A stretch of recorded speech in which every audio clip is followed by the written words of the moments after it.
একেবারে প্রত্যেক মাহফিলে আমি দেখছি তার, এই যে আমি যখনই আইয়া করছি আমার নজরে প্রথম সামনে ওই ছেলেটা পড়তো।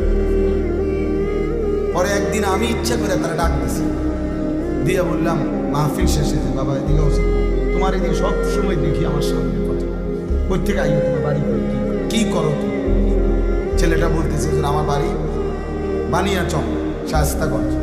বানিয়াচং বাংলাদেশের সবচেয়ে বড় গ্রামের নাম হলো বানিয়াচং। পরে হে বললো যে হুজুর আমি ঘাস কাটি, মানে ঘাস কাইটা ঘাস বিক্রি করি, এই আমার এই সামান্য কাজ, আমার আর কিছু নেই। তাই বললাম তুমি সব মাহফিলে আসো কেমনে, তাহলে ঘাস কাটো সারাদিনে কষ্ট করে এই গাড়ি ভাড়াটা কেমনি পাও? তো বলতেছে হুজুর আমি যখনই কোনো পোস্টার দেখি আপনার, তো আমি এই 10 টাকা 5 টাকা 2 টাকা জমাই, ওই কয়েকদিনের ঘাসের টাকা ওইটা মিলাইয়া তো এরপরে আসি ওয়াজ শুনতে, আবার যাই ফিরে যাই।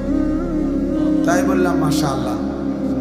তো আরো 2-1 লাইন কথা বললে কইলাম আচ্ছা ঠিক আছে বাবা, আর কিছু কইবেন? ওই ছেলেরে আমি এমনি বলছি, ওই বললো যে হুজুর আমার একটা স্বপ্ন আছে, জীবনের আশা আছে।